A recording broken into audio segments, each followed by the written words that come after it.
குட்டி கதை, அதை மட்டும் சொல்லிடுறேன். இந்த ஆத்தர் என்ன பண்ணாராம், ஃப்ளைட்டில் ஒரு ஊர்லேருந்து இன்னொரு ஊர் போயிட்டுருக்காரு. அப்போ இவருக்கு பக்கத்தில் ஒரு டீனேஜ் கேர்ள் உட்காந்துருக்குறாங்க. அரௌண்ட் 15-16 வயசு இருக்கிற ஒரு பொண்ணு உட்காந்துருக்குறாங்க. இவர் பாட்டிக்கு இவர் வேலையை பார்த்துட்டு இருக்காரு, லேப்டாப்பில் இவர் வேலையை நோண்டிக்கிட்டு இருக்காரு. பட் ஆனால் அந்த பொண்ணு சும்மா இல்லை. அந்த பொண்ணு என்ன பண்ணிருச்சுன்னா கூப்பிட்டு, ஹலோ வாட்ஸ் நேம் அப்படின்னோடனே அவர் சொல்கிறாரு, என் பேர் ரிச்சர்ட் ஸ்டீஃபன் ஜான் அப்படின்றாரு. ஓகே, நீங்கள் என்ன பண்ணுறீங்க அப்படின்னு கேட்குது. நான் பிஸ்னஸ் பண்ணிக்கிட்டு இருக்கேன்னு அவர் சொல்கிறாரு. சரி, ஓகே, நீங்கள் சக்ஸஸ்ஃபுல் பிஸ்னஸ் மேனா அப்படின்னு கேட்டுருச்சு அந்த பொண்ணு புசுக்குன்னு. அவருக்கு என்ன சொல்கிறதுன்னு தெரியல. பிஸ்னஸ் மேன் எனக்கு தெரியும், சக்ஸஸ்ஃபுல் பிஸ்னஸ் மேன்னா என்னால் சொல்ல முடியாதுமா. ஓகே, நான் ஒரு மில்லியனர்னு வேணால் நான் சொல்லுவேன் அப்படின்னாரு. உனக்கு என்ன வேணும் அப்படின்னு கேட்டார். சக்ஸஸ் அப்படின்ற ஒரு விஷயத்தை அட்டைன் பண்ணுறதுக்கு யங்ஸ்டர்ஸாக நாங்கள் என்ன பண்ணணும் அப்படின்ற ஒரு கேள்வி அவள் அழகாக கேட்டா. அவரை பார்த்து அவரால் பதில் சொல்ல முடியல. ஆக்சுவலாக அவர் யோசிச்சார், ஏன்டா கடவுளே இந்த பொண்ணு பக்கத்தில் என்ன உட்கார வச்சேன் அப்படின்னு தான் யோசிச்சார். ஆனால் அந்த ஃப்ளைட்டை விட்டு இறங்குனதுலேருந்து அவர் மைண்ட் அந்த ஒரே ஒரு கொஸ்டினாக தான் திரும்ப திரும்ப போட்டு காட்டிக்கிட்டே இருந்தது அவருக்கு. அவர் வேற ஒரு ஃபேமஸ் டெட்டாக்கு தான் போயிட்டு இருந்தார். டிஇடி அப்படின்னு ஒரு அமைப்பு இருக்குது. அவங்க ரொம்ப சக்ஸஸ்ஃபுல் பீப்புள் எல்லாரையும் பேச வைப்பாங்க, சுற்றி நிறைய பேர் உட்காந்து கேட்பாங்க. அதை அந்த மாதிரி ஒரு ஸ்பீச்சுக்கு தான் அவர் போயிட்டுருக்காரு. அங்கே போனப்போ அவர் என்ன பண்ணார்னா, சரி இந்த ஒரு விஷயத்தை ஆரம்பிக்கலாம், எல்லாருக்கிட்டையும் கேட்டு பார்க்கலாம், சக்ஸஸ்ஃபுல்லாக இருக்கணும்னா நீங்கள் என்னென்னலாம் பண்ணீங்க அப்படின்னு கேட்கலான்னு ஆரம்பித்தாருங்க. 10 வருஷ ரிசர்ச் சாதாரண விஷயம் இல்லை அவர் பண்ணது. அவர் ரொம்ப ஷை டைப்பு, ஆனால் அவர் பண்ணது 10 வருஷ ரிசர்ச்சு. கிட்டத்தட்ட 500க்கும் மேற்பட்டவங்க கிட்ட ஃபேஸ் டு ஃபேஸ் இன்டர்வியூ வச்சாரு. இதில் பில்கேட்ஸும் தப்பலை, பில்கேட்ஸ் கிட்டையும் பேசியிருக்கிறாரு. கூகுள் ஃபவுண்டர்ஸ் தெரியும் இல்லையா, 2 பேர் இருக்காங்களே, வெர்ஜின் ஏர்லைன்ஸுடைய சிஇஓ ரிச்சர்ட் பிராட்சன், அவரையும் விடலை. எக்கச்சக்கமான பீப்புள் எல்லாருக்கிட்டையும் இன்டர்வியூ வச்சாரு. அவங்க கிட்டேருந்து பாயிண்ட்ஸ் கலெக்ட் பண்ணார். இதெல்லாம் கலெக்ட் பண்ணி அவர் ஒரு அழகான புக்கை கையில் கொடுத்துட்டாருங்க. அந்த புக்கோட பேர் தான் 8 to be great. Welcome to behind books. நான் உங்கள் மகேஷ்குமார். இன்னைக்கு நாம் அந்த 8 முக்கியமான குணங்கள் அப்படின்ற அந்த விஷயத்தை பற்றி தான் டிஸ்கஸ் பண்ண போகிறோம். யாரெல்லாம் உங்களுடைய வாழ்க்கையில் சக்ஸஸ்ஃபுல்லாக இருக்கணும்னு ஆசைப்படுறீங்களோ இந்த 8 குணங்கள் உங்ககிட்ட இருக்கான்னு செக் பண்ணிக்கோங்க. முதல் முக்கியமான குணம் பேஷன். அண்டர் அச்சீவர்ஸை சூப்பர் அச்சீவர்ஸாக மாற்றக்கூடிய ஒரே ஒரு திறமை இந்த பேஷனுக்கு மட்டும்தாங்க இருக்குது. நீங்கள் செய்கிற வேலையை பிடிக்காமல் செஞ்சீங்கன்னா சத்தியமாக நீங்கள் அந்த ஃபீல்டில் பெரிய ஆளாக வரதுக்கான வாய்ப்புகள் ரொம்ப ரொம்ப கம்மி. இதை நான் சொல்லலை, 500 பேருக்கும் மேற்பட்டவர்கள் சொல்லியிருக்கிறார்கள். எந்த ஒரு விஷயத்தை செய்கிறதுக்கு முன்னாடியும் பேஷன் ரொம்ப ரொம்ப அவசியம். சரி, இப்போ என் பேஷன் எனக்கு கண்டுபிடிக்க தெரியலை அப்படின்னு யாராவது சொன்னீங்கன்னா, சுற்றி இருக்கிற எல்லா விஷயத்தையும் அப்சர்வ் பண்ணணும். முதல்ல எடுத்த உடனே எனக்கு இது பிடிச்சிருக்கு அப்படின்னு இறங்கிடக்கூடாது. அதை முதல்ல அப்சர்வ் பண்ணணும். பார்க்குறதுக்கும் அப்சர்வ் பண்ணுறதுக்கும் நிறைய வித்தியாசம் இருக்குங்க. ஆல்பர்ட் ஐன்ஸ்டீன் உங்கள் எல்லாருக்குமே தெரியும். அவர் அந்த ரிசர்ச் பண்ணுறதுக்கு முன்னாடி 4 முக்கியமான பேப்பரையே அவருடைய ஸ்பேர் டைமில் தான் எழுதினார். ஸோ அப்போது பேஷன் இருக்கிறவங்க கட்டாயமாக அவங்க ஒர்க்கை ப்ளேம் பண்ண மாட்டாங்க. ஸோ நிறைய பேர் இன்றைக்கி ப்ளேம் பண்ணுறாங்க, எனக்கு பேஷன் இதுதான் ஆனால் நான் இன்றைக்கி இதை செஞ்சுக்கிட்டு இருக்கேன் அப்படின்னு. ஏன் உங்கள் ஒர்க்கே உங்கள் பேஷனாக மாறக்கூடாது? ஏன் அதையே நீங்கள் பிடிச்சி செய்யக்கூடாது? இந்த ஆங்கிளில் கொஞ்சம் யோசிச்சு பாருங்கள். பேஷனோட பண்ணுற விஷயத்துக்காக பணத்தை எதிர்பார்க்கலாமா அப்படின்னா எதிர்பார்க்கவே கூடாது. பேஷன் உங்களுக்கு சந்தோஷத்தை தான் கொடுக்கணுமே தவிர்த்து காசை கொடுக்கணும்னு எந்த இடத்துலையும் ரூல் கிடையாது. யாரோ ஒரு சிலருக்கு மட்டும்தான் பேஷனும் ப்ரொஃபஷனும் ஒன்றா இருக்கும். அடுத்ததா ஒர்க், வேலை. அதை எப்படி செய்யணும் அப்படின்றது தான் இந்த பாயிண்ட்டு. எனக்கு தெரிஞ்ச ஒரு பையன் ஃபோட்டோகிராஃபியில் கலக்குன்னு கலக்கிட்டு இருக்கான்.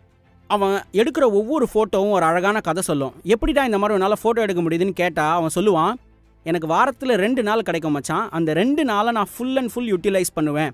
அவன் ரொம்ப கம்மியான நேரம் தாங்க தூங்குவான் அந்த 2 நாளில். மற்றவங்க எல்லாருமே ஃப்ரைடே வந்தால் அப்பாடா ஃப்ரைடே வந்துருச்சு, நான் ரொம்ப சந்தோஷமாக இருக்கிறேன், நான் 2 நாள் ரெஸ்ட் எடுக்க போகிறேன்னு சொல்லுவாங்க. அவன் மட்டும்தான் ஃப்ரைடே வந்தால் அப்பாடா நான் என்னோட பேஷனை நோக்கி ஓட போகிறேன் இந்த 2 நாள்னு ரொம்ப சந்தோஷமாக இருப்பான். அவங்க அம்மா அப்பா ரொம்ப கவலைப்பட்டாங்க. ஆனால் இன்னைக்கு அவனுடைய ஒவ்வொரு ஃபோட்டோகிராஃபிக்கும் 500லேருந்து 1000 ரூபாய் வரைக்கும் அவனுக்கு கிடைக்குது. நீங்கள் ஹார்டாக எந்த அளவுக்கு ஒர்க் பண்ணுறீங்களோ அந்த அளவுக்கு உங்களுக்கு தேவையான விஷயம் உங்களை தேடிக்கிட்டு வரும். நீங்கள் காசுக்காக எடுத்த உடனே ஒர்க் பண்ணவே கூடாது. நீங்கள் ஒர்க் பண்ணுறது பேஷனேட்டாக பண்ணுங்கள், 100% அதில் கொடுங்க. கட்டாயமாக காசு உங்களை தேடி வரும். 3வது முக்கியமான குணம் ஃபோக்கஸ். இன்றைக்கி நிறைய பேர்கிட்ட லேக் ஆகிற ஒரு முக்கியமான விஷயம் இதுதாங்க. நம்ம ஃபோக்கஸ் பண்ண மாட்டோம். குறுகிய காலத்திற்கு தான் நம்மளுடைய ஃபோக்கஸ் இருக்கும். ஆனால் அப்படி இருக்கக்கூடாது அப்படின்னு இந்த ஆத்தர் சொல்கிறாரு. ஆனால் எடுத்த உடனே ஒரு விஷயத்தை ஃபோக்கஸ் பண்ணக்கூடாதுங்க. ஃபஸ்ட்டு உங்களுடைய பார்வை வைடாக இருக்கணும். எல்லா விஷயத்தையும் பார்க்கணும், அப்சர்வ் பண்ணணும். ஸோ அப்சர்வ் பண்ணதுக்கப்புறமா ஏதாவது ஒரு குறுகிய ஏரியாக்குள்ளே தான் நீங்கள் இறங்கணும். உங்கள் எல்லாருக்குமே டாமினோஸ் பீட்சா தெரியும் அப்படின்னு நினைக்கிறேன். அதோட சிஇஓ டாம் மோனகன் அப்படின்றவர் என்ன சொல்கிறாரு தெரியுமா? பீட்சாவில் மட்டும்தான் நான் பெரிய ஆளாக வரணும்னு ஃபோக்கஸ் பண்ணேன். இன்னி வரைக்கும் மார்க்கெட்டில் பீட்சா அப்படின்னா எல்லாருக்கும் முதல்ல ஞாபகம் வர்ற பிராண்ட் டோமினோஸாக இருக்கணும்னு நான் நினச்சேன். என்னுடைய ஃபோக்கஸ் பீட்சாஸ். அதை நான் கிரியேட் பண்ண மக்கள் இன்னைக்கு என்னுடைய பீட்சாவை ரொம்ப விருப்பப்பட்டு சாப்பிட்றாங்க. ஸோ எடுத்த உடனே எதுவுமே அப்படியே பெருசாக வந்துடாதுங்க. It takes time. ஆனால் உங்களுடைய ஃபோக்கஸ் சிங்கிள் மைண்டட் ஃபோக்கஸாக இருக்கணும் அப்படின்னு அவங்க சொல்கிறாங்க. 4வது குணம் புஷ். உங்களை யாராவது ஒருத்தர் தள்ளிக்கிட்டே இருக்கணும், இல்லை உங்களுக்கு பின்னாடி இருந்து உந்துதல் கொடுத்துக்கிட்டே இருக்கணும்னு சத்தியமாக நினைக்காதீங்க. யாருமே பண்ண மாட்டாங்க. ஃபஸ்ட்டு கொஞ்ச நாளைக்கு உங்களை சப்போர்ட் பண்ணுவாங்க, ஃபஸ்ட்டு கொஞ்ச நாளைக்கு உங்களை வந்து மோட்டிவேட் பண்ணுவாங்க. ஆனால் அதுக்கப்புறம் self motivation is the best motivation. Push yourself. Push yourself அப்படின்னு நான் சொல்கிறேன் இல்லையா. சரி, இதுக்கு யாரெல்லாம் வந்து தடையாக இருக்கிறாங்க? உங்களுடைய ஷைனஸ் தான், வேற எது? நீங்கள் ரொம்ப பயப்படுவீங்க ஒரு சில இடத்துல டக்குன்னு எக்ஸ்போஸ் பண்ணுறதுக்கோ, ஒரு விஷயத்த சொல்கிறதுக்கோ, ஒரு கேள்வியை கேட்குறதுக்கோ. அப்படி இருக்கக்கூடாது. அதை முதல்ல பிரேக் பண்ணணும். சரி, 2வது முக்கியமான பிரச்சனை செல்ஃப் டவுட்டு. ஏதாவது ஒரு விஷயத்தை கேட்கறதுக்கு முன்னாடி ஒரு டவுட் வரும், நம்ம கேட்க மாட்டோம். அதை உடச்சிட்டிங்க அப்படின்னாலே ஆட்டோமேட்டிக்காக நீங்கள் உங்களை ரொம்ப ஈஸியாக புஷ் பண்ணலாம். சரி, இதுக்கு அடுத்தது என்ன பண்ணணும்? செல்ஃப் டிசிப்ளின் யாருக்கெல்லாம் இல்லையோ அவங்களால அடுத்த ஸ்டெப் போக முடியாது அப்படின்னு அந்த 500 பேர் சொல்லியிருக்கிறதா இந்த ஆத்தர் சொல்கிறாருங்க.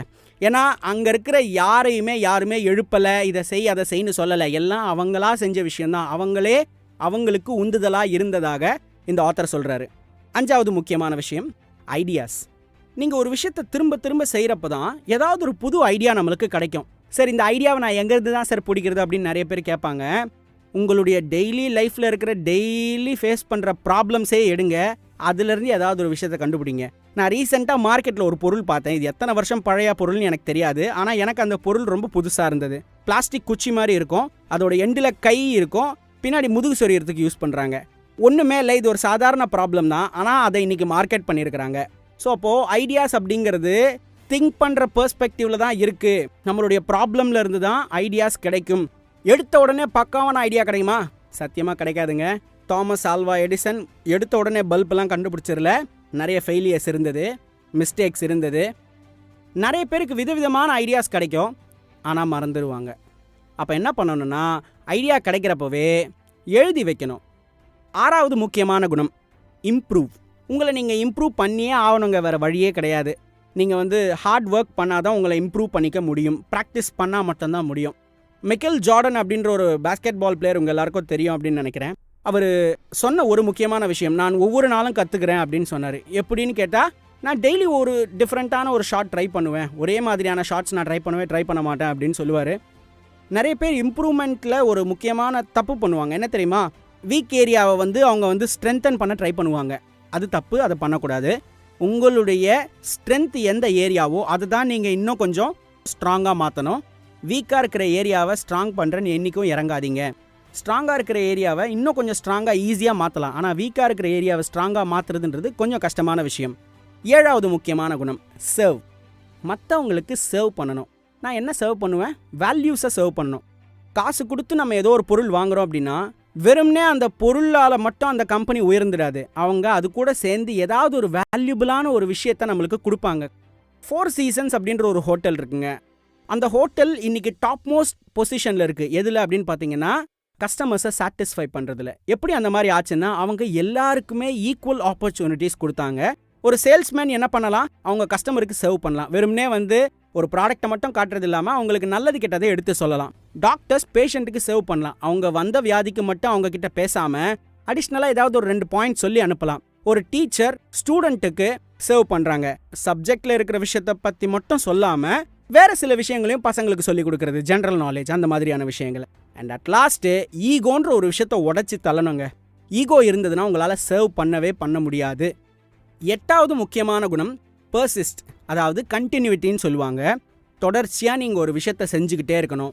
அதை செய்யாமல் நடுவில் விட்டுட்டீங்க அப்படின்னா கட்டாயமாக சக்ஸஸ் ஆகிறது கொஞ்சம் கஷ்டமான விஷயங்க. ஏன்னா there is no overnight success. ஆமாம், கட்டாயமாக கிடையாது.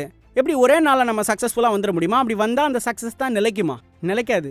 10 வருஷம் ஆகும், 15 வருஷம் ஆகும், யார் கண்டா 20 வருஷம் கூட ஆகும். ஆனால் நீங்கள் அந்த விஷயத்தை விடக்கூடாது, கண்டினியூஸாக செஞ்சுக்கிட்டே இருக்கணும்.